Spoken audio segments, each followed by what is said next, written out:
Hi guys, this is Kinetics 109, and this is the last 3 points about mechanisms.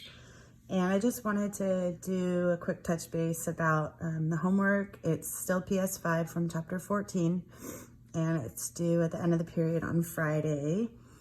And our quick review is the first 3 points of mechanisms. The first is that elementary reactions occur in one step.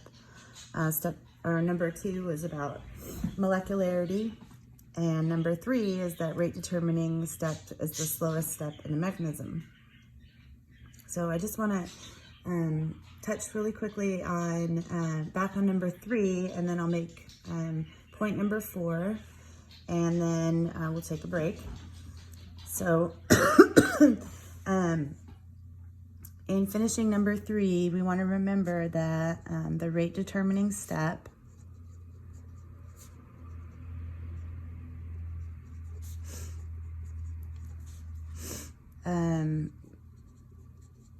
determines how fast the reaction can go, because it limits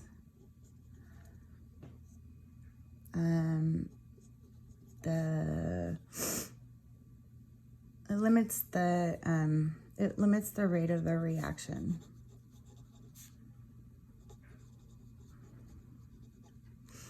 And so you could think of it like that if you're walking with a group of people and one of those people is walking very slowly and the group wants to stay together, that the group can only go as fast as that slowest person. And the rate determining step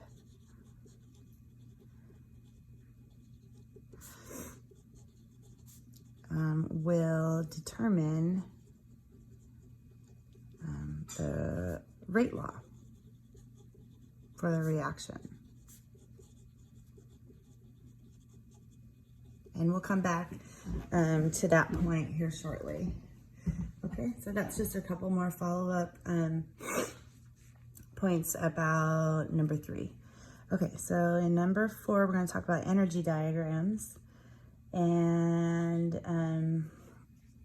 we'll start with this basic point here, and that is that energy diagrams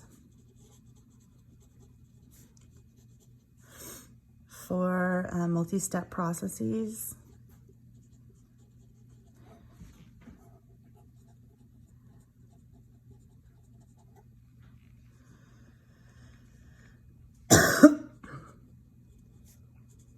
will have a distinct look, and each step will have its own activation energy.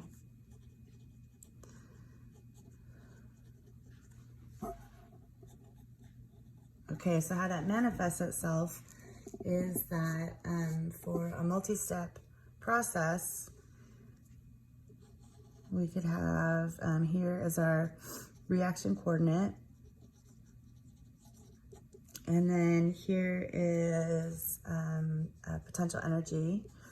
And if we were looking at like a 2-step process, we would see an initial potential energy, and then a bump, and then another bump for another step, and then something like this. So this would be representative of a 2-step process.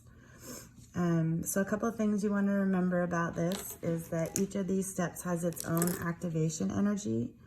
So here is the activation energy for reaction 1. This is from this here to the top is the activation energy of reaction 2. So each step has its own activation energy. And right here at the top,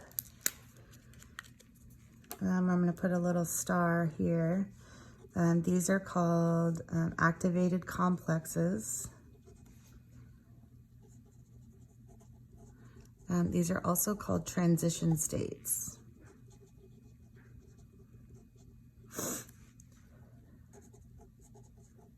okay? And that's where the bonds are stretched as far as they can go before they break and new products are made. Okay, so the other thing that you want to also recognize is where I'll put a little smiley face here. The smiley face represents where you would find intermediates. And an intermediate is a substance that gets made and then used up in a reaction. Okay, so we talked about intermediates with respect to like your driver's license, that your learner's permit is kind of an intermediate before you get your driver's license. So you have it for a little while and then it goes away. And the other thing that you want to remember is that the step with the greatest activation energy, let's get this down just a little bit here, sorry. The step with the largest activation energy will be the slowest.